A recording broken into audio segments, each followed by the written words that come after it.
விவசாயிகள் பிரச்சனை உரிமையும் உணர்வுகளும் என்ற தலைப்பில் ஆயுதெழுத்து நீட்சி பகுதியில் விவாதிக்க இருக்கிறோம். நேயர்களே, நீட்சி பகுதிக்கு உங்களை அன்போடு வரவேற்கின்றோம். இந்த விவசாயிகள் பிரச்சனை மீண்டும் விஸ்வரூபம் எடுத்திருக்கிறது, மீண்டும் இந்த பேசுபொருளாகி இருக்கிறது. 2-3 முக்கியமான காரணங்கள். ஒன்று, இன்று காலை கத்திப்பாரா சந்திப்பில் சென்னையின் இருதய பகுதியாக இருக்கக்கூடிய கத்திப்பாராவில் நடந்த ஒரு மிகப்பெரிய போராட்டம். அந்த கத்திப்பாரா பாலத்திற்கு பூட்டு போடக்கூடிய ஒரு போராட்டம் நடைபெற்றது. போக்குவரத்து மிக கடுமையாக ஸ்தம்பித்து அந்த ஒட்டுமொத்த இடத்திலேயுமே பரபரப்பு ஏற்பட்டது. பின்னர் அந்த போராட்டக்காரர்கள் கைது செய்யப்பட்டார்கள், போக்குவரத்து சீரமைக்கப்பட்டது. விவசாயிகளுக்கு ஆதரவு தெரிவித்து விவசாய பிரச்சனைகளை முன்னிறுத்தி அந்த போராட்டம் நடத்தப்பட்டது என்று சொல்லப்பட்டது. விவசாயிகளுக்காக போராட்டம் அடுத்த கட்டத்தை எட்டியிருக்கிறதா என்ற கேள்வி. இன்று உச்சநீதிமன்றம் ஒரு முக்கியமான ஆர்டரையும் கொடுத்திருக்கிறது. இதுல விவசாயிகள் பிரச்சனையை பொறுத்த வரைக்கும் தமிழகத்தில் விவசாயிகளுடைய தற்கொலை அதிகரித்துக் கொண்டே இருக்கிறது. விவசாயிகள் பெரிய இன்னல்களுக்கு உள்ளாகி கொண்டிருக்கிறார்கள். மாநில அரசாங்கம் என்ன செய்து கொண்டிருக்கிறது? தமிழக அரசாங்கம் இந்த விஷயத்தில் தற்போது it should rice to the occasion. இந்த மாதிரியான ஒரு பெரிய நெருக்கடி இருக்கக்கூடிய காலகட்டத்தில் தமிழ்நாடு அடுத்த கட்டமாக என்ன செய்ய போகிறது? விவசாயிகளை காப்பாற்றுவதற்கு என்ன புதிய திட்டம் வைத்திருக்கிறது? 2 வாரங்களில் பதிலளியுங்கள் என்று உச்சநீதிமன்றம் மாநில அரசாங்கத்தை கேட்டிருக்கிறது. இதுல மற்ற எந்த மாநிலங்களையோ மத்திய அரசையோ நாங்கள் சேர்க்க மாட்டோம், தமிழக அரசு தான் பதிலளிக்க வேண்டும் என்று சொல்லியிருக்கிறது. விவசாயிகளுடைய டெல்லியில் நடைபெறக்கூடிய போராட்டம் 31வது நாளாக தொடர்ந்து கொண்டிருக்கிறது. பிரதமர் எங்களை சந்திக்க வேண்டும் என்ற கோரிக்கையை அவர்கள் தொடர்ந்து முன்வைத்துக் கொண்டிருக்கிறார்கள். மத்திய அரசாங்கம் செய்ய வேண்டிய பல விஷயங்களையும் அவர்கள் பட்டியலிட்டு கோரிக்கைகளாக தொடர்ந்து முன்வைத்துக் கொண்டிருக்கிறார்கள். இப்படி பல்வேறு இடங்களில் பல்வேறு சூழல்களில் இந்த விவசாய பிரச்சனை மீண்டும் முக்கியத்துவம் பெற்றிருக்கிறது. இந்த விவசாயிகளின் பிரச்சனை உரிமையும் உணர்வுகளும் என்ற தலைப்பில் இன்றைய நிகழ்ச்சியில் விவாதிக்கலாம். நிகழ்ச்சியில் நம்மிடையே இணையக்கூடிய விருந்தினர்கள் பாரதிய ஜனதா கட்சியின் செய்தி தொடர்பாளர் திரு நாராயணன் அவர்கள் நம்மிடையே தொடர்கிறார். அதே போல சாமானியர்களின் பிரதிநிதியாக திரு ராஜேஷ் அவர்கள் நம்மிடையே இணைந்திருக்கிறார். அதே போல தமிழ்நாடு விவசாய சங்கங்களின் கூட்டு இயக்கத்தின் தலைவர் திரு தெய்வசிகாமணி அவர்கள் நம்மிடையே இணைந்திருக்கிறார். அதே போல அதிமுகவின் செய்தி தொடர்பாளர் திரு கோவை செல்வராஜ் அவர்களும் நம்மிடையே இணைந்திருக்கிறார். நால்வரையும் இந்த நிகழ்ச்சிக்கு அன்போடு வரவேற்கின்றேன். நான் திரு ராஜேஷ் அவர்கள்ட்ட தொடங்கலாம்னு நினைக்கிறேன். விவசாயிகளோட பிரச்சனை போராட்டம் டெல்லியில 31 நாளா தொடர்ந்து அந்த போராட்டம் போயிட்டு இருக்கு. பட் இன்னைக்கு நடந்திருக்கக்கூடிய இஷ்யூலேருந்து நான் முதல்ல ஆரம்பிக்கலான்னு பார்க்குறேன். இன்னைக்கு கத்திப்பாரால நடந்த போராட்டம் நீங்க பார்த்துருப்பீங்க. அந்த பாலத்துக்கு பூட்டு போடக்கூடிய வகையில் அது நிறைய டிராஃபிக் கன்ஜெஷன் ஆச்சு அப்படிங்கிற குற்றச்சாட்டுகள் ஒரு புறம். மற்றொரு புறம் விவசாயிகள் பிரச்சனையை நோக்கி கவனத்தை ஈர்ப்பதற்கான ஒரு முயற்சி மிகப்பெரிய அளவில் அது இன்னைக்கு நம்ம அது இவ்வளோ பெரிய பேசுபொருளாக இருக்குன்னா அது கவனத்தை ஈர்த்திருக்கு அப்படிங்கிற பார்வை. ஒரு சாமானியரா இது மாதிரியான ஒரு வித்தியாசமான போராட்டங்களை நீங்க எப்படி பாக்குறீங்க? இது போக்குவரத்துக்கு இடையூறு, சாமானியர்களுக்கு இடையூறு அப்படிங்கிற வகையில பாக்குறீங்களா, இல்ல இந்த நேரத்துல இது அவசியமாகிறது அப்படின்னு பாக்குறீங்களா? ஃபர்ஸ்ட் இதை வெளியில கொண்டு வர்ற ஊடகத்துக்கு மிக்க நன்றி. ரெண்டாவது என்னன்னா, இதை அமைதியா பீச்சில் பண்ணிட்டு தான் இருந்தாங்க, பண்ணணும் விருப்பப்பட்டாங்க. அந்த ஜல்லிக்கட்டு நடந்தபோது பண்ணினது, அதுக்கப்புறம் இதை அமைதியாக பண்ணணும் தான் மக்களே விருப்பப்பட்டது. ஒவ்வொரு தமிழ்நாட்டில் இருக்கிற ஒவ்வொரு மாநிலத்திலையும் ஒவ்வொரு நகரத்திலையும் they want to do it silently, அதாவது அமைதியாக பண்ணணும் தான் விருப்பப்படுறாங்க. ஆனால் அரசியல் கட்சிகளோ இதை சார்ந்த துறைகளோ யாரும் அதை அனுமதிக்கிறதே கிடையாது. ஸோ இதை எப்படி ஈர்க்கிறது, இதை எப்படி கொண்டு வர்றது வெளியில் அப்படின்னு சொன்னால், இந்த மாதிரி ஏதாவது பண்ணினா தான் இது வெளியில் வரும். அவங்கவுங்க காலேஜுக்குள்ளே ஒரு ஸ்டூடெண்ட்ஸ் பண்ணாங்க, இனி வரைக்கும் அது வெளியில் வரல. காலேஜுக்குள்ள ஸ்டூடெண்ட்ஸ் உட்காந்து அமைதி போராட்டம் பண்ணாங்க, அது வெளியில் வரல. இந்த மாதிரி பப்ளிக் இடையூறு பண்ணாதான் வெளியில் வரணுங்கிற மாதிரி வந்துருது. பண்ண வேண்டாம்னு சொல்லி பீச்சில் இடம் தேவை. ஐயாக்கண்ணு அவர்கள் 31 நாளா டெல்லியில ஒரு இடத்துல உட்காந்து போராட்டம் பண்ணிட்டு இருக்காரு. அவர் எந்த பப்ளிக் இடையூறும் பண்ணல, ஆனா ஊடக கவனத்தை அவரால் ஊடக கவனம் பண்ணுது. பட் என்னன்னா, அங்க போய் பண்ணும்போது இங்க அடக்குமுறையை ஆட்சி பண்ணிட்டு இருக்காங்க. அவங்க டெல்டால விவசாயிகள் நடத்தக்கூடிய போராட்டம், திருச்சியில திரு ஐயாக்கண்ணுவுக்கு ஆதரவாக விவசாயிகள் உட்கார்ந்து செய்யக்கூடிய போராட்டம், அத்தனை போராட்டங்களும் வெளியே வந்து பேசப்பட்டு தான் இருக்கு. அப்போ இது மாதிரியான ஒரு விஷயத்தை செஞ்சு 1 மணி நேரத்துக்கு நான் கத்திப்பாரா ஜங்ஷனை முடக்குனாதான் கவனத்தை பெற முடியும் அப்படிங்கிறது இருக்கு. அது தப்பு. ஐ மீன் பப்ளிக் அஃபென்ஸ் மாதிரி பண்ணக்கூடாது, பப்ளிக் இடையூறு நடத்துற மாதிரி நடந்துக்க கூடாது. பட் இதை வெளியில கொண்டு வர்றதுக்கு ஒரு வழி ஏதாவது இருந்ததுனால ஒன்றும் பிரச்சனை இல்லை. 140 நாள் போட்டு அங்கே தடை ஒருத்தர் பண்ணினதுக்கு அப்புறம் ஏதாவது ஒரு விதத்தில் நகரம் சென்னையோ மாநிலத்தில் பண்ணினால் அது நல்லபடியாக நடக்குங்கிறதுனால கொண்டு வராங்க. அது பட் அந்த 1 மணி நேரம் அதுவும் பீக் ஹவர்ஸ், காலையில 9 மணி 10 மணி. நீங்க கத்திப்பாரா ஜங்ஷனை நிச்சயமா அனுபவிச்சிருப்பீங்க, நம்ம எல்லாருமே அனுபவிச்சிருப்போம். அப்போ அங்க எவ்வளவு சாலைகளை இணைக்கக்கூடிய ஒரு இடமா அது இருக்கு, எவ்வளவு போக்குவரத்து நெரிசல் அங்க ஆகும் அப்படிங்கிறது தெரியும்.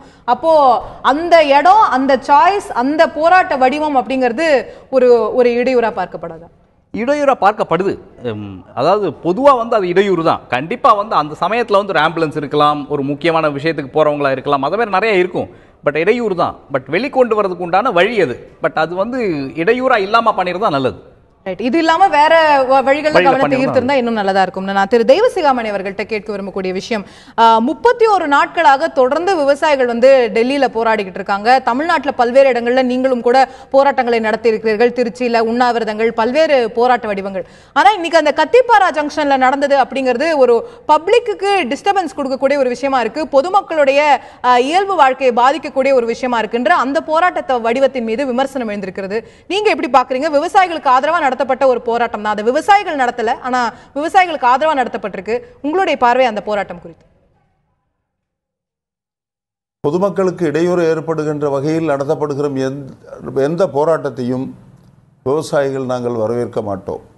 ஆனால் அதே சமயத்தில் சென்னையிலே இருக்கிற விவசாயி நன்றாக வாழ வேண்டும் என்று நினைக்கின்ற ஒவ்வொருவரும் விவசாயிக்கு ஆதரவாக ஏதாவது செய்ய வேண்டும் என்று நினைக்கிறார்கள்.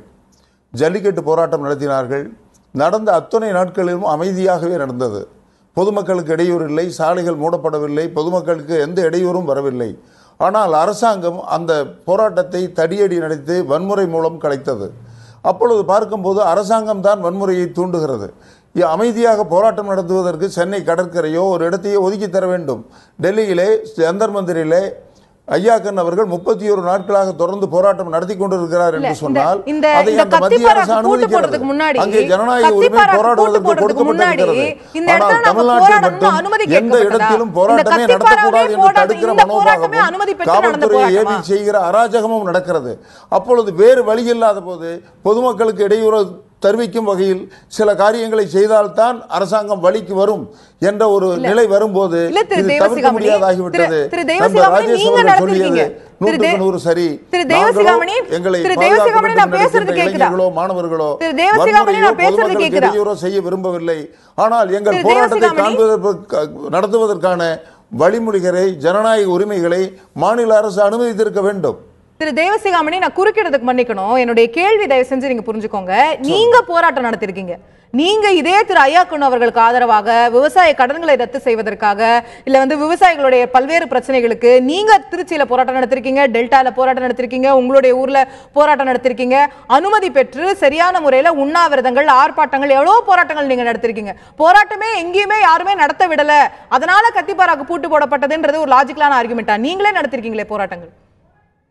சென்னை ஒப்புக்கொள்கிறேன். சென்னையில் நான் 3ஆம் தேதி மறியல் செய்தேன். என்னை தடுக்கவில்லை, என்னை கலைக்கவில்லை. ஆனால் இளைஞர்களும் மாணவர்களும் விவசாயிகளுக்கு ஆதரவாக போராடக்கூடாது என்ற ஒரு கொள்கையை வைத்துக் கொண்டு அவர்கள் ஒன்று கூடி விட்டால் ஒரே இடத்தில் நலிந்து விடுவார்கள், லட்சக்கணக்கில் கூடி வருவார்கள் என்ற எண்ணத்தை அவர்கள் உரிமைகளை மறுக்கிற போது இந்த மாதிரி சம்பவம் நடந்து இதை நான் போராட்டத்தையும் ஆதரிக்கவில்லை. ஆனால் வேறு வழி இல்லாத போது மண்புழு கூட கடிக்கிறது.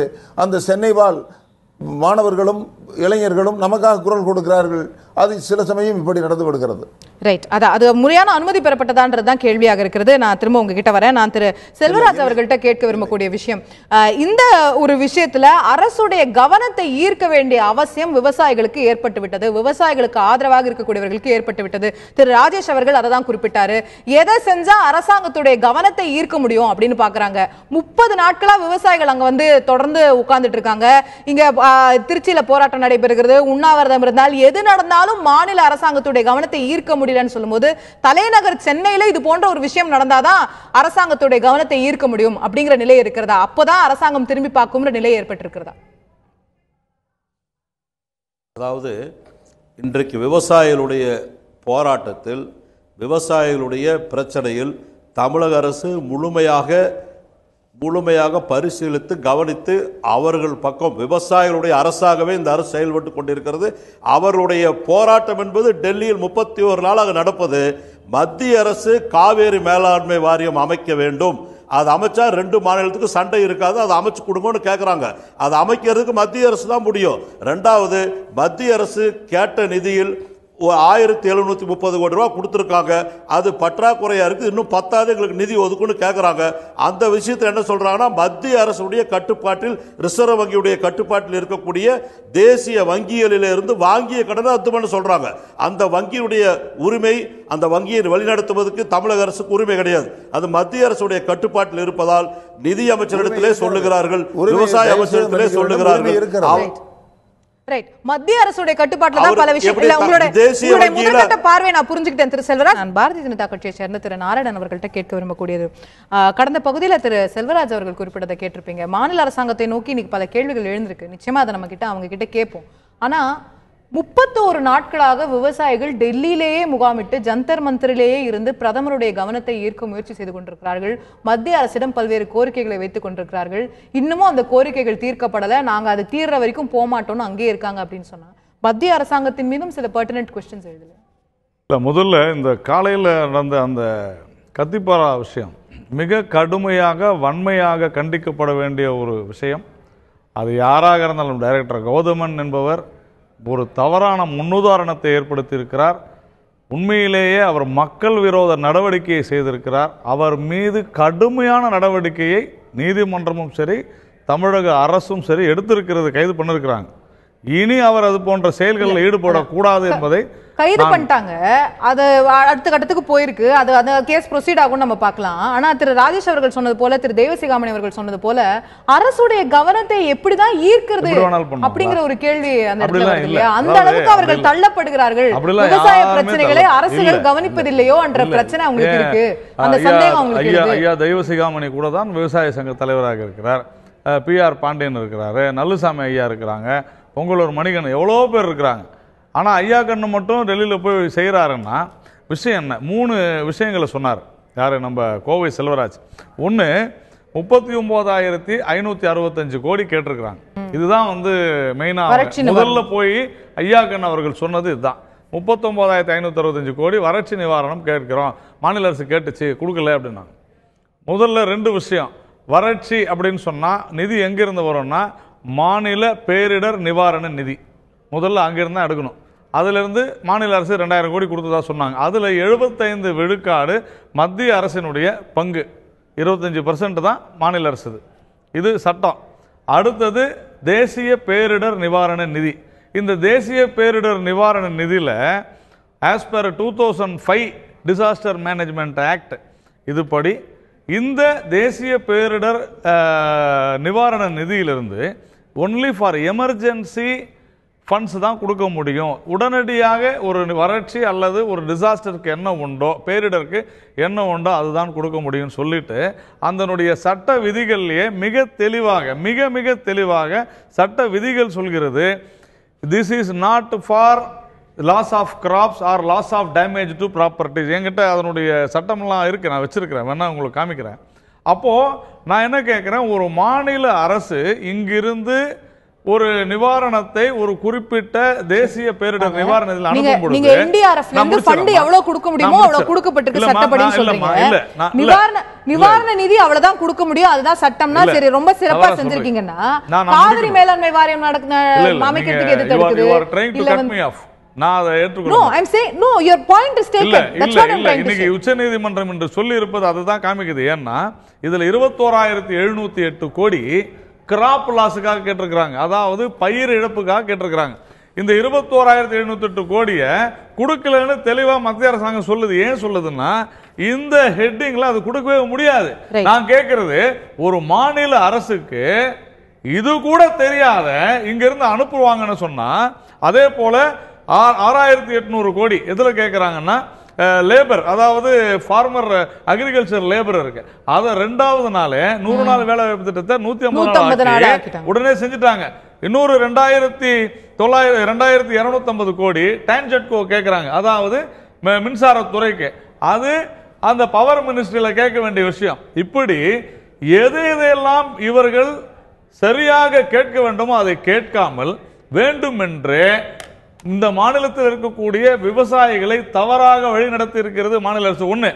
2வது, இந்த தேசிய வங்கிகளுடைய கடன்களை தள்ளுபடி செய்யணும் அப்படிங்கிற ஒரு கோரிக்கை. நான் என்ன சொல்றேன், கஷ்டத்தில் இருக்கிறாங்க, வறட்சி இருக்காங்க, தள்ளுபடி செய்யலாம். ஆனால் சட்டம் என்ன சொல்கிறதுன்றது யாருமே பேச மாட்டேங்கிறாங்க. தேசிய வங்கிகள் விவசாய கடன் கொடுக்கும் பொழுது அந்த கடன் கொடுப்பதற்கு முன்னாலேயே காப்பீடானது உடனடியாக எடுத்துக்கொள்ளப்படுகிறது. அப்போ யார் தேசிய வங்கியில கடன் வாங்கினாலும் வறட்சியின் காரணமாகவோ வேறு ஏதாவது 1 ஏக்கர் நிலம் கூட பாதிக்கப்பட்டாலோ ஃபசல் பீமா யோஜனால உடனடியா அதற்கு உண்டான காப்பீட்டு தொகை அந்த வங்கிகளுக்கு சென்றுவிடும். விவசாயிகளுக்கு எந்த பிரச்சனையும் கிடையாது. அப்படி இருக்கையில தள்ளுபடி எதற்கு? என்ன காரணம்? அதாவது இன்சூரன்ஸ் இல்லாத விவசாய கடன் வழங்கப்பட முடியாது. அப்படி இருக்கும் பொழுது ஏன் காவிரி மேலாண்மை, இந்த 3 விஷயம் அதையும் சொல்லிடுறேன். காவிரி மேலாண்மை வாரியத்தை பொறுத்தவரையெல்லாம் அந்த காவிரி தீர்ப்பாயம் கொடுத்த தீர்ப்பு தான் இறுதியானது. அதனால இந்த உச்சநீதிமன்றம் 3 நபர் அமர்வு 2 நபர் அமர்வு சொன்னாங்க, நீங்க இத மேலாண்மை வாரியம் அமைங்கன்னு. அதற்கு சொல்லி இருக்கிறோம். மூல வழக்கு 3 நபர் அமர்வுல இருக்குன்னு. அந்த 3 நபர் அமர்வுல தெளிவாக பாரதிய ஜனதா கட்சியின் அரசு சொல்லி இருக்கிறது, தீர்ப்பாயத்தினுடைய தீர்ப்பு தான் இறுதியானது, மேலாண்மை வாரியம் அமைக்க வேண்டும், தயவு செஞ்சு நீங்க இந்த கேஸை விசாரிக்காதீங்கன்னு சொல்லிருக்கிறோம். இதுதான் விஷயம்.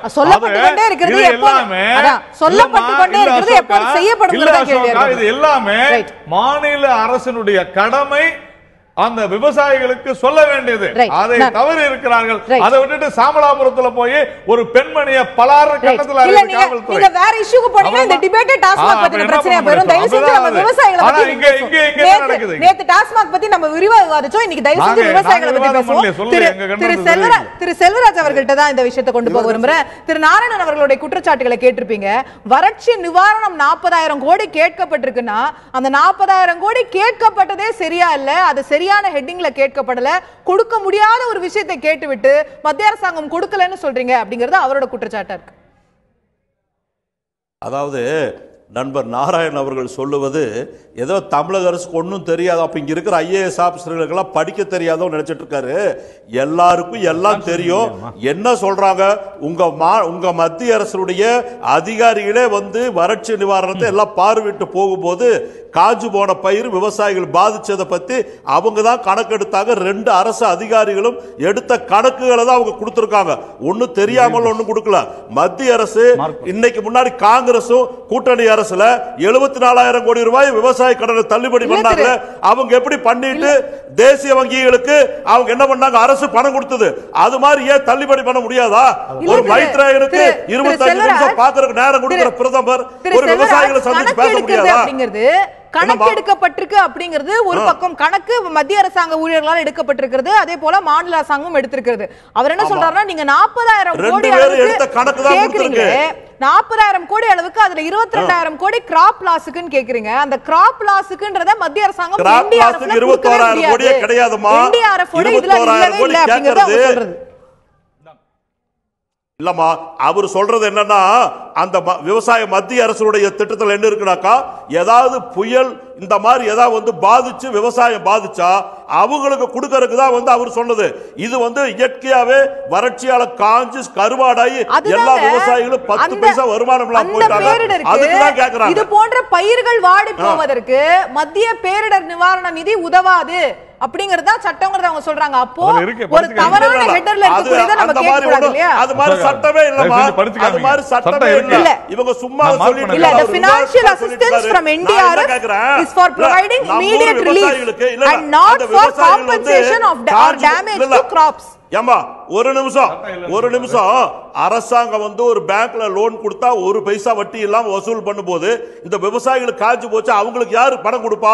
அதுக்கு மத்திய அரசு கொடுன்னு கேக்குறாங்க. என்ன கொடுக்க முடியாது ஏன் சொல்றீங்க? பணம் இருக்கு இல்ல, மத்திய அரசு கொடுக்கணும்ங்கிறது உங்களுடைய பார்வையா இருக்கு. இன்னைக்கு என்னோட கேள்வி, இன்னைக்கு உச்சநீதிமன்றம் என்ன கேக்குது? சந்திக்க முடியாது. இன்னைக்கு உச்சநீதிமன்றம் என்ன கேக்குது? உச்சநீதிமன்றம் என்ன கேக்குது? மாநில அரசாங்கத்திற்கு என்ன பொறுப்பு? மத்திய அரசாங்கத்திடமே திரும்ப போய்கிட்டு மாநில அரசாங்கம் என்ன திட்டத்தை இந்த விவசாயிகளுக்காக முன்னெடுக்க போகிறது? ஏன் இவ்வளவு தற்கொலைகள் அதிகரிக்கின்றன? ஒரு நிமிஷம் இல்ல, மாநில அரசு என்ன செஞ்சதுன்னு நான் சொல்றேன். மாநில அரசை பொறுத்தவரை 32,30,000 விவசாயிகளுக்கு 50,34,000 ஏக்கராவுக்கு 2,247 கோடி ரூபாய் மானிய விவசாய வறட்சி நிதி கொடுத்திருக்கோம். அது மட்டும் இல்ல, அதுல தோட்ட பயிர் 75% செய்யக்கூடிய விவசாயிகளுக்கு 3,27,000 குடும்பத்துக்கு 4,04,000 ஏக்கராவுக்கு 197 கோடி ரூபாய் கொடுத்திருக்கிறோம். இந்த வருஷம் 7,000 கோடி ரூபாய் அவங்களுக்கு வந்து பயிர் கடன் கொடுக்கறதுக்கு பட்ஜெட் ஒதுக்கி இருக்கிறோம். ரொம்ப சிறப்பு சார். புரட்சி தலைவர் அம்மா ஆட்சியில 5,670 கோடி ரூபாய் விவசாயிகளுடைய கோஆபரேட்டிவ் பேங்க் கடனை தள்ளுபடி பண்ணியிருக்கோம்.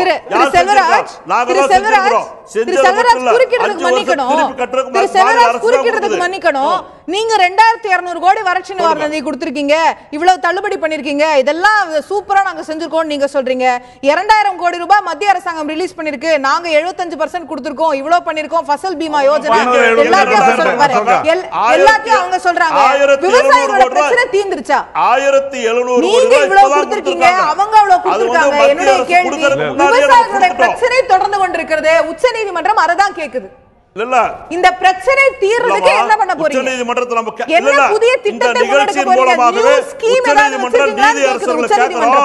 நீங்க வந்து இல்ல ஒரே ஒரு நிமிஷம், உச்சநீதிமன்றத்துடைய நீதியரசருடைய நான் வேணாலும் கெஞ்சி கேட்கிறோம் விவசாயிகள் சார்பா, ஐயா கர்நாடகாவுக்கு சொன்னீங்களே 2,000 தண்ணி கனஅடி தண்ணியை ஒரு நிமிடம் கொடுக்க சொல்லி ஒரு தடவை கூட திறந்து விடலையே, அது நீதிமன்றம் அவமதிப்பு வழக்கு ஆகாதா? ஏன் அவங்களை கண்டிக்க முடியாதா?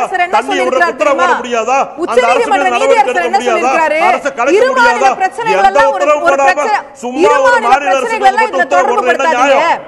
இரு மாநில பிரச்சனைகள் எல்லாம் இதுல தொடர்பு படுத்தாதீங்க. உங்க மாநில விவசாயிகளுக்கு நீங்க என்ன தண்ணி மட்டும் பிரச்சனையே இல்லையே. விவசாயிகளுடைய பிரச்சனையே தண்ணி தானே. தண்ணி தானே விவசாயிகள். எவ்வளவு குளம் கோட்டை ஆறு இதெல்லாம் எவ்வளவு நீங்க தூர்வார் நீங்க சொல்லுங்க. எவ்வளவு தடுப்பணை கட்டிருக்கீங்க? தூர்வார்ல 3000 எவ்வளவு தடுப்பணை கட்டிருக்கீங்க? மத்திய அரசு உங்க மத்திய அரசு நீர்வளத்துறையில போய் கேளுங்க. உங்க மத்திய அரசு இல்ல, நம்ம மத்திய அரசு சொல்லுங்க. உச்ச சார் நீங்க என்ன வேற நாட்டுல இருக்கீங்க? உலக வங்கியோட அதிமுக வரவங்க எல்லாம் பேசுறாங்க. வாங்கி வல்ல உங்க மத்திய அரசு உங்க மத்திய அரசு 3,400 கோடி ரூபாய் செஞ்சிருக்கிறோம். சும்மா அதெல்லாம் வந்து பொய்யா சொல்லக்கூடாது. 4,470 குளங்கள் ஆழப்படுத்தி அகலப்படுத்தி நீர் வாய்க்கால் எல்லாம் செயல்படுறதுக்காக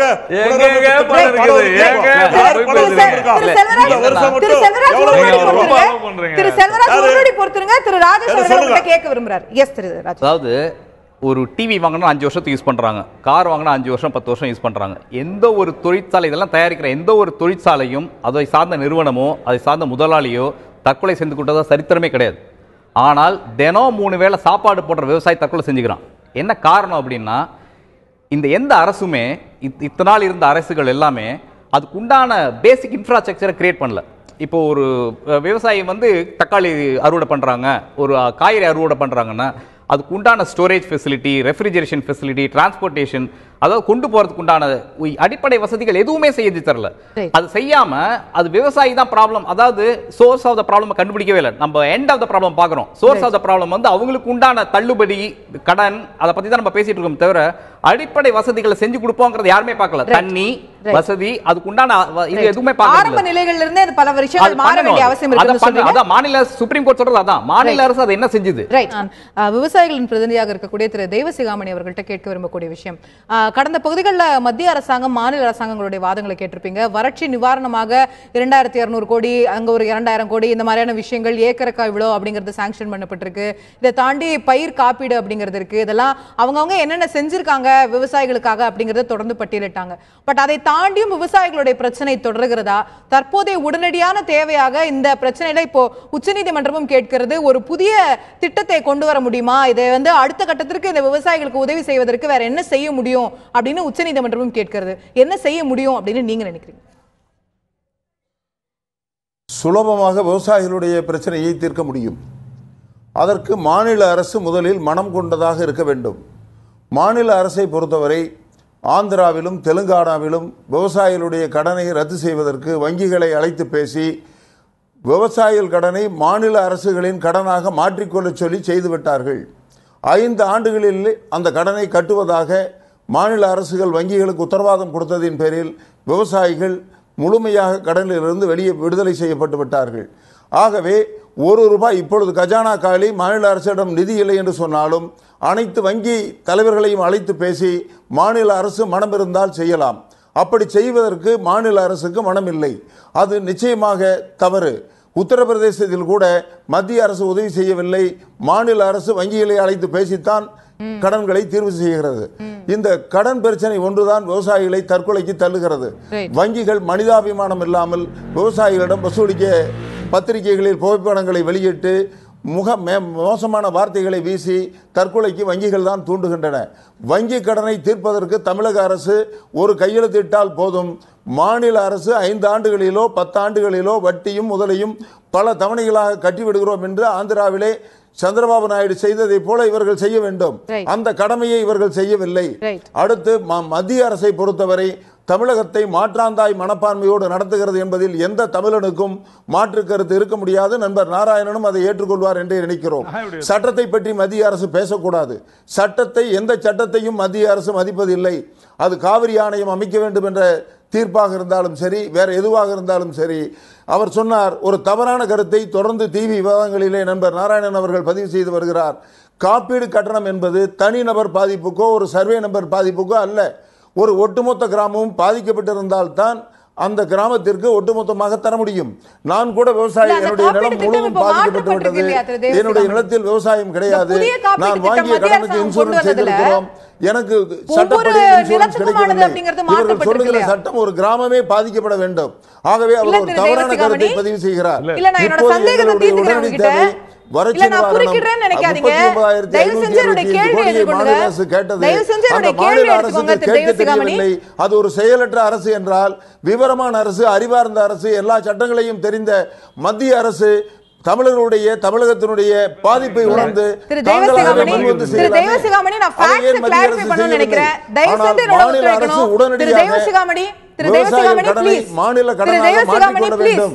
தொடர்ந்து பேசிட்டே இருந்தா நீங்க பேசுறதும் கேட்காது, நான் பேசுறதும் கேட்காது. திரு தேவசிகாமணி ப்ளீஸ். இல்ல, நான் இந்த ஃபேக்ட் மட்டும் கிளாரிஃபை பண்ணிரணும்னு நினைக்கிறேன். விவசாயிகளுடைய நலனுக்காக இந்த புதிய காப்பீட்டு திட்டம் கொண்டு வரப்பட்டிருக்க மத்திய அரசாங்கத்தினால அதுல அவங்க சொல்லக்கூடிய கிளைம் என்னன்னா, ஊரே பாதிக்கப்படணும்னு அவசியம் இல்ல, ஒவ்வொரு நிலத்துக்கும் தனியா நீங்க பாதிக்கப்பட்டா வாங்கிக்கலாம் அப்படிங்கறதா புதிய திட்டமா கொண்டு வந்திருக்கிறதா சொல்றாங்க. நீங்க வேற சொல்றீங்க. எதுன்றத கிளாரிஃபை பண்ணணும். அப்பட்டமான பொய், அது தவறான கருத்து. ஒரு கிராமம் முதல்ல 8 கிராமம் பாதிக்கப்பட்டால் தான் இருந்தது கனெக்ஷன். இல்ல, அது வந்து மாற்றப்பட்டிருக்கு. புதிய ஃபசல் பீமா யோஜனால கொண்டு வரப்பட்ட விஷயங்கள்ல வந்து மாற்றப்பட்டிருக்கு. கடன்களுக்கும் சேர்த்தா இல்ல புதிய கடன்களுக்கு மட்டுமா? இல்ல, it's a new scheme, you have to enroll into the new scheme again. நம்ம இப்ப பேசுறது பழைய கடன்களும் மாநில அரசு செய்ய வேண்டிய உரிமைகள். இந்த புது இன்சூரன்ஸ் ஸ்கீம் வந்து போன வருஷமே வந்துச்சு. போன வருஷத்துக்கான கடன்கள் ஏற்கனவே தள்ளுபடி ஆயிருச்சு. 2016 மே மாசம் ஆட்சிக்கு வந்தோடனே தமிழ்நாடு அரசு கூட்டுறவு கடன்கள் எல்லாம் தள்ளுபடி பண்ணாங்க. ஒரு தள்ளுபடி ஏற்கனவே ஆயிருச்சு. இப்ப அடுத்த நிதியாண்டுக்கான விஷயங்களை தான் நம்ம பேசிட்டு இருக்கோம். திரு தேவசிகாமணி, உங்களுடைய இறுதியான பார்வை நீங்க எதுவும் பதிவு செய்யுங்க. 2 வங்கிகளில் கடன் பெற முடியாது. மறுபடி கட் ஆயிருச்சு. இல்ல, நீங்க பேசலாம் திரு தேவசிகாமணி, கேக்குது. மேடம், இன்சூரன்ஸ் கடனை பொறுத்தவரை ஒரு விவசாயி 2 வங்கிகளில் கடன் பெற முடியாது. 89 லட்சம் விவசாயிகள் மொத்தம் தமிழகத்திலே கடன் பெற்றிருக்கிறார்கள். 11,50,000 விவசாயிகள் மட்டுமே கூட்டுறவு வங்கியில் கடன் பெற்றிருக்கிறார்கள். ஆனால் மாநில அரசு தவறுதலாக 17 லட்சம் விவசாயிகள் கடன் பெற்றதாக ஒரு பொய்யை சொல்லுகிறார்கள். கடன் கொடுத்ததே 11,50,000 விவசாயிகளுக்கு தான். மீதி 77,50,000 விவசாயிகள் தேசியமயமாக்கப்பட்ட வங்கிகளில் தான் கடன் பெற்றிருக்கிறார்கள். அவர்களுக்கு எந்த தள்ளுபடியும் கிடைக்கவில்லை.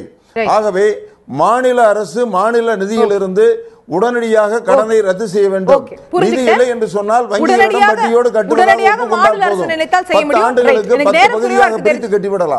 எனக்கு நேர குறைவா இருக்கு திரு தேவசிகாமணி. நான் மற்ற 3 பேருடைய கருத்துக்களை கேட்கணும். மாநில அரசு நினைத்தால் உடனே செய்ய முடியும். மத்திய அரசு நீண்ட கால அடிப்படையில் பல விஷயங்கள் செய்ய வேண்டியிருக்கு அப்படிங்கிற 2 பார்வையிலும் நீங்க வெளிப்படுத்துறதா நான் புரிஞ்சுக்கிறேன். நான் திரு செல்வராஜ் அவர்கிட்ட அதான் கொண்டு போக விரும்புறேன். விவசாயி திரு தேவசிகாமணி அவர்களுடைய கருத்தை கேட்டிருப்பீங்க. மாநில அரசாங்கம் இப்போது நினைத்தால் விவசாயிகளுடைய அத்தனை கடன்களையும் மாநில அரசாங்கம் எடுத்துக்கொண்டு அவர்களுக்கு ஒரு நிவாரணம் கொடுக்க முடியும் அப்படிங்கிறது அவருடைய பார்வையா இருக்கு. மாநில அரசாங்கம் முன்வருமா? அதாவது தெய்வசிகாமணி அண்ணன் என்னுடைய நண்பர் தான். அவர் சொல்லும் போது அவர் தான் தவறா கருத்தை சொல்றாரு. என்ன காரணம்னா பொறுமையா சொல்றேன் கேட்டுங்க. விவசாயத்தில் யாருக்கும் பொய் சொல்ல வேண்டிய அவசியம் இல்லை. தமிழக அரசு புரட்சித் தலைவி அம்மா அவர்கள் 2016 பட்ஜெட்லயே 17 லட்சம் பேருக்கு, அதாவது குறு விவசாயிகள் 8,35,000, சிறு விவசாயிகள் 8,58,000 பேர் கொடுத்தாங்களா இல்லையான்னு கேளுங்க. அவங்களுக்கு 5,780 கோடி ரூபாய் தள்ளுபடி பண்ணாங்க. அதை வந்து தமிழக அரசு ஏத்துருச்சு. கோஆபரேட்டிவ் வங்கியில இல்லமா, கூட்டுறவு வங்கி கொடுத்த கடனை தமிழக அரசு ஏத்துட்டு 5 வருஷத்துக்கு திருப்பி கட்டுறதுக்காக ஒவ்வொரு வருஷம் 1,300 கோடி ரூபாய் கட்டிட்டு இருக்குது. அதுக்கப்புறம் வறட்சி அது போன வருஷம் கொடுத்திருக்கு. இந்த வருஷம் வந்து இல்ல நான் சொல்றது ஒவ்வொரு வருஷம் வறட்சி இருக்கும். இந்த வருஷம் வறட்சி வந்து 140 ஆண்டுகள் இல்லாத ஒரு வறட்சி. இந்த வறட்சிக்கு தான் வந்து வறட்சி நிவாரண நிதியா வந்து 2,470 கோடி ரூபாய் கொடுத்திருக்கோம். 2,470 கோடி ரூபாய் கொடுத்திருக்கோம். இப்ப வந்து அவர் சொல்ற மாதிரி தேசிய வங்கியிலிருந்து கடன் வாங்குறத திருப்பி கட்டுறதுக்கு தமிழக அரசு ஏத்துக்க முடியாது. இது மத்திய அரசு தான் செய்யணும். ஏன்னா ஒரு தடவை மத்திய அரசு செஞ்சது, தமிழக அரசு கூட்டுறவு வங்கியை ஏத்துட்டதுக்கு அப்புறம் எல்லா வங்கி கடனை ஏத்துட்டா எப்படி நடத்த முடியும்? அரசாங்கம் நடத்தது பண நெருக்கடி இருக்கிற அரசுக்கு நீங்க இல்ல உத்தரப்பிரதேசத்துல 30,000 கோடி இதுவரைக்கும் ஒரு நாள் கூட விவசாயிகளுக்கு எந்த கடனும் தள்ளுபடி பண்ணல. மத்திய அரசுடைய ஆட்சி அங்க நடக்குது. அவங்க எவ்வளவு வேணாலும் செய்வாங்க. இது வந்து மாற்றான் தான் மனப்பான்மையோட சொன்ன மாதிரியா நடந்துட்டு இருக்கு. இது வந்து மாநில அரசு கிசான் ரஹத் பாண்ட்னு சொல்லி இப்போ ஒரு நிமிஷம் கேட்டுங்க.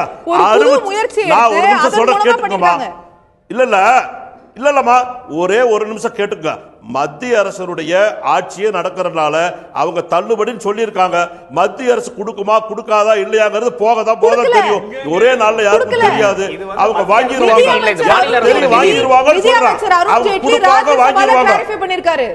ஒரு மாநிலத்துக்கு கொடுத்துட்டு இன்னொரு மாநிலத்துக்கு கொடுக்காம நான் சொல்றேன். இல்ல மத்திய அரசுடைய நிதி அமைச்சர் வந்து இவர் பதில் சொல்லாம RBI கவர்னர் விட்டு சொல்றாரு விவசாயிகளுக்கு கடன் தள்ளுபடி பண்ண முடியாது, பண்ணுனா பொருளாதார பாதிக்கும்ங்கறாரு.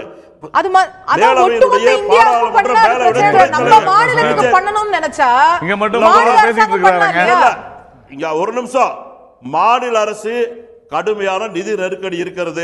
நாம் உதவி செய்து கொண்டுதான் இருக்கிறோம். இன்னும் அவர்களுக்கு செய்ய வேண்டியதற்காகத்தான் கேட்கிறோம். நாங்க செஞ்சு முடிச்ச வேலைக்கு வர வேண்டிய பணம் 6,000 கோடி இருக்கு. அதை கொடுத்தா கூட இன்னும் நாங்க அவங்களுக்கு உதவி பண்ணுவோம்னு கேட்கிறோம். மத்திய அரசு தமிழக அரசை வஞ்சிக்கிறது. மீண்டும் மத்திய அரசு தான் செய்ய வேண்டும்ங்கிறது உங்களோட பார்வையா இருக்கு. உச்சநீதிமன்றம் 2 வாரங்கள்ல பதிலளிக்க சொல்லி இருக்கிறது. 2 வாரங்கள் கழித்து நான் பார்க்க வேண்டியிருக்கிறது மாநில அரசாங்கத்துடைய பதில் என்னவாக இருக்க போறது என்று. திரு ராஜேஷ், உங்களுடைய இறுதியான பார்வை இந்த விஷயத்தில்.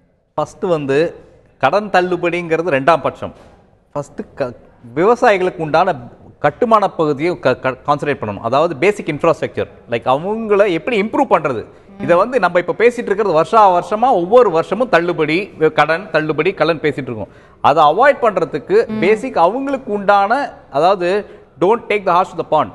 லைக் இது என்னன்னா, அது வந்து ஒரு ட்ரைனிங் மாதிரி தான் பண்ணிட்டு இருக்காங்க. வருஷம் தள்ளுபடி தான் பண்ணிட்டு இருக்காங்க. அது பேசிக் இன்ஃப்ராஸ்ட்ரக்சர் கிரியேட் பண்ணி விவசாயிகளுக்கு உண்டான அவங்களே பண்ணிக்கிற மாதிரி பண்ணிட்டோம்னா அது தேவையே இல்லை. கடன் கொடுக்கவும் வேண்டாம், தள்ளுபடி பண்ணவும் வேண்டாம். அது ஃபர்ஸ்ட் பண்ணணும். 2வது, மற்ற மாநிலங்களில் உத்தரப்பிரதேஷ்ல இப்போ அவர் தள்ளுபடி அப்படின்னு சொல்றது வந்து அவங்க மாநில அரசோட பணத்தை தான் சொல்றாங்க, மத்திய அரசோட பணம் கிடையாது. அவங்க பண்றாங்க, சந்திரபாபு நாயுடு பண்றாரு. நம்ம நீண்ட கால விஷயங்களை யோசிக்கணும் அப்படிங்கறது உங்களோட பார்வையை நான் புரிஞ்சுக்கிறேன். திரு நாராயணன் அவர்கள், நீங்க பதிலளிக்க விரும்புவீங்க. அதை தாண்டி உங்கள்கிட்ட அரசியல் ரீதியான ஒரு கேள்வியும் கூட முன்வைக்க விரும்புறேன். தமிழ்நாட்டில் இருக்கக்கூடிய விவசாயிகளுடைய பிரச்சனை விவாதிப்பதற்காக ஒரு அனைத்து கட்சி கூட்டத்தை எதிர்க்கட்சி தலைவர் ஸ்டாலின் அவர்கள் அறிவித்திருக்கிறார். அனைத்து கட்சிகளுக்கும் அழைப்பு விடுக்கப்பட்டிருக்கிறது. பாரதிய ஜனதா கட்சி பங்கேற்கும். எங்களுடைய மாநில தலைவரும் எங்களுடைய முக்கிய குழுவும் சேர்ந்து முடிவெடுக்கும். அதை பற்றி என்ன பேசியிருக்காங்கன்னு எனக்கு தெரியாது. ஆனால் திரு தெய்வசிகாமணி அவர்கள் நான் தொடர்ந்து விவாதங்களில் இதை சொல்கிறேன் அப்படின்னு சொல்கிறாரு. சென்ற வருடம் 2016-17 நிதியாண்டுக்கு ஃபசல் பீமா யோஜனா பிரதம மந்திரி பயிர் காப்பீட்டு திட்டத்தில் மொத்தம் 3,26,00,000 பேர் இந்தியா முழுவதும் காப்பீடு செய்திருக்காங்க விவசாயிகள். அதில் ஆந்திராவில் 15 லட்சம் பேர், பீகாரில் 13.98 லட்சம் பேர், கர்நாடகாவில் 10,59,000 பேர், தமிழ்நாட்டில் வெறும் 13,000 விவசாயிகள் தான். இதை ஐயாவுக்கு தெரியும்னு நினைக்கிறேன். நான் சொல்வது ஆதாரபூர்வமான அஃபீஷியல் ரெக்கார்டு. தொடர்ந்து நான் கேட்கிற ஒரே ஒரு விஷயம், இந்த நாட்டில் இருக்கக்கூடிய தேசிய வங்கிகளின் சட்டப்படி எந்த விவசாய கடன் கொடுத்தாலும் அதற்கு காப்பீடு செய்த பிறகுதான் கடனே கொடுக்க முடியும் என்பது சட்டம். இல்ல, ஆனால் தள்ளுபடி ஏன் கேட்கிறார்கள்? அதனுடைய காரணம் என்ன? ஏன் நீங்க இப்பதான் சொன்னீங்க அந்த அந்த சட்டத்தை காப்பீடு செய்யப்படல தமிழ்நாட்டுல. கரெக்டா? அப்போ காப்பீடு இது செய்ய தேசிய வங்கிகளுக்கா இல்லம்மா ஃபசல் பீமா யோஜனா இன்சூரன்ஸ் இதுதான் வந்து நேஷனல் இதுல போயிருக்கு. ஒருவேளை இவர் சொல்றதுபடி 2016-17 இல்ல 15-16 அதிக அளவில் தேசிய வங்கியில கடன் வாங்கி இருந்தால் உறுதியாக அவை காப்பீடு செய்யப்பட்டிருக்கும். அப்படி இல்லைன்னு சொன்னா சம்பந்தப்பட்ட இது 2016-17 15-16 பத்தி தான் நம்ம பேசிட்டு இருக்கோம். இல்லம்மா அதுதான் சொல்றேன். 16-17 13,000 பேர் தான். நான் சொல்றது இல்லன்னு மறுக்கட்டும், நான் ஆதாரப்பூர்வமா சொல்றேன். இது வந்து பாராளுமன்றத்துல தேசிய இல்லம்மா கடன் இல்ல இன்சூரன்ஸ் இல்ல இன்சூரன்ஸ் செஞ்சவங்களே மொத்தம் அவ்வளவுதான் சொல்றீங்க. 13,000 பேர். ஏன்னா இந்த இந்த இந்த இன்சூரன்ஸ் செய்ய வேண்டிய கடமை மாநில அரசாங்கத்திற்கு இருக்கிறது. மாநில அரசாங்கம் ஈவன் கோஆபரேட்டிவ் சொசைட்டில கூட இவங்க காப்பீடு செய்யவில்லை. நான் சொல்வது அவர் சொன்னார் இல்லையா, ஒரே வரியில சொல்றேன், இந்த மாநில அரசு தமிழக மக்களை வஞ்சிக்கிறது, மிதிக்கிறது, கொள்கிறது. அவர் சொன்னதுக்கு அவர் சொன்னதுக்கு அவர் வந்து வஞ்சிக்கிறது வஞ்சிக்கிறதுனாரு. நான் சொல்றேன் இந்த மாநில மக்களை மிதிக்கிறது, கொள்கிறது. Okay, your point is taken, your point is registered, your point is established. Thank you very much. திரு தேவசிகாமணி, நீங்க குறுக்கிட விரும்புறீங்க, ரொம்ப சுருக்கமா நான் நிகழ்ச்சியை முடிக்கணும். எங்களை விவசாயிகளை பொறுத்தவரை ஹலோ எஸ் பேசுங்க திரு தேவசிகாமணி. ஹலோ ஹலோ ஹலோ பேசுங்க சார், கேக்குது சார். விவசாயிகளை பொறுத்தவரை மத்திய அரசும் சரி மாநில அரசும் சரி எங்களை வாழ விடவில்லை. ஹலோ ஹலோ கேக்குது, நீங்க தொடர்ந்து பேசலாம் திரு தேவசிகாமணி, நான் கேட்டுட்டே இருக்கேன். மாநில அரசும் சரி எங்களை வஞ்சிக்கிறது, ஏமாற்றுகிறது. மாநில அரசு விவசாயிகளை கேட்கலீங்க. ரைட், நான் கனெக்ஷன்ல ஒரு பிரச்சனை இருக்குன்னு புரிஞ்சுக்கிறேன். I'm very sorry. உங்களுடைய இறுதியான பார்வையை பெற விரும்புறேன், ஆனா எனக்கு நேரம் ரொம்ப குறைவா இருக்கு. திரு செல்வராஜ் அவர்களுடைய இறுதியான பார்வையை பெற விரும்புறேன். இந்த ஒரு விஷயத்துல எதிர்க்கட்சி தலைவர் திரு ஸ்டாலின் அவர்கள் ஒரு அனைத்து கட்சி கூட்டத்தை கூட்டி விவசாயிகள் பிரச்சனையை விவாதிக்கணும்னு சொல்லியிருக்கிறாரு. இந்த அனைத்து கட்சி கூட்டம் ஒரு குறைந்தபட்சம் இந்த மாதிரியான ஒரு அனைத்து கட்சி கூட்டம் அப்படிங்கிற மாதிரியான ஒரு முயற்சியாவது, இந்த பிரச்சனை விவாதிப்பதற்கான முயற்சியாவது மாநில அரசாங்கம் அடுத்த கட்டமா எடுக்குமா? அதாவது அனைத்து கட்சி கூட்டம் என்பது எதிர்க்கட்சி தலைவர் கூட்டுவது, அவர் முறையாக எல்லா அரசியல் கட்சியும் கலந்து பேசுவது என்பது அரசுக்கு தெரியும். அதனால அரசு வந்து அவர்கள் செய்வது வேலை தான் செஞ்சுட்டு இருக்காங்க. அதனால அதை பத்தி கவலை இல்லை. நான் என்ன சொல்றேன்னாக்கா, மரியாதை நாராயணன் அவர்கள் சொன்னாரு தமிழக அரசு வஞ்சிக்கிறது என்று. சென்ற ஆண்டு இல்லம்மா நாங்க வந்து விவசாயிகளுக்காக எல்லாமே செஞ்சுட்டு இருக்கோம், விவசாயிகளுக்காக தான் குரல் கொடுத்துட்டு இருக்கோம், விவசாயிகளுக்கு எல்லா நன்மையும் செஞ்சிருக்கோம். சும்மா அது வந்து ஏதாவது பொதுவான குறைகள் சொல்லிட்டு இருக்கிறது நம்ம ஒண்ணும் பண்ண முடியாது. மத்திய அரசை பொறுத்தவரை இந்த இதுல வந்து மாநில அரசுக்கு எந்த விதமான உதவியும் செய்யாமல் வஞ்சிப்பதை மூடி மறைக்கிறார் நண்பர் நாராயணன் அவர்கள். நான் இப்பொழுது சொல்லுகிறேன், இன்றைக்கு சொல்றேன், அவர் சொன்னார் 13,000 பேர் சொன்னார், 13,000 பேர் 16-17 33 லட்சம் விவசாயிகள் பயிர் காப்பீட்டு திட்டத்தில் இணைந்திருக்கிறார்கள். 415 கோடி ரூபாய் தமிழக அரசு கொடுத்திருக்குது, அதை மூடி மறைக்கிறாரு சொல்றாரு. 33 லட்சம் அவர் சொல்றாரு, 13,000 நீங்க சொல்லுங்க. நான் வந்து பாராளுமன்றத்துல தெளிவா சொல்றேன். அவர் சொல்றது 2015-16 கொடுக்க வேண்டிய தொகையை மத்திய அரசு பிரஷர் பண்ணி அந்த பிரீமியத்தை வாங்கிச்சு. எல்லாத்தையும் விட ஒரே ஒரு விஷயம் தான், இங்க விவசாயம் செழிக்க வேண்டும் என்று சொன்னால் இந்த ஆற்று மணல் கொள்ளையை தடுக்க வேண்டும். அந்த மாநில அரசு அதை முதல்ல செய்யட்டும். அதை செய்யறதுக்கு தைரியம் கிடையாது மாநில அரசுக்கு. நிகழ்ச்சி முடிக்கணும். மணல் கொள்ளையை தடுங்க, சரியா போடல. Thank you very much sir. நிகழ்ச்சி நிறைவு செய்தாக வேண்டும். மத்திய அரசாங்கம் தொடர்ந்து செய்ய வேண்டும் என்பது மாநில அரசாங்கத்துடைய கோரிக்கையாக இருக்கிறது. மாநில அரசாங்கம் செய்யவில்லை என்பது மத்திய அரசாங்கத்துடைய குற்றச்சாட்டாக இருக்கிறது. மாறி மாறி குற்றச்சாட்டுகள் பரிமாறப்பட்டுக் கொண்டிருக்கின்றன. இருவருமே செய்ததாக பல விஷயங்கள் பட்டியலிடப்படுகின்றன. ஆனால் விவசாயிகளுடைய பிரச்சனை தொடர்ந்து கொண்டிருக்கிறது என்பதை நாம் பார்க்க முடிகிறது. விவசாயிகள் இன்னும் போராட்ட களத்தில் டெல்லியில் அமர்ந்திருக்கிறார்கள். விவசாயிகளுடைய பிரச்சனை நீதிமன்றத்தில் இன்னும் நிலுவையில் இருக்கிறது. நீதிமன்றத்தில் மாநில அரசாங்கம் என்ன பதிலளிக்க போகிறது, டெல்லியில் இருக்கக்கூடிய விவசாயிகளுக்கு மத்திய அரசாங்கம் என்ன பதிலளிக்க போகிறது, பொறுத்திருந்து பார்ப்போம் நேயர்களே. இந்த நிகழ்ச்சியை தற்போது நிறைவு செய்கிறோம். நிகழ்ச்சியில் கலந்து கொண்டு கருத்துக்களை தெரிவித்த 4 விருந்தினர்களுக்கும் நன்றி. பார்த்த உங்களுக்கும் நன்றி. தொடர்ந்து இணைந்திருங்கள். தந்தி தொலைக்காட்சி.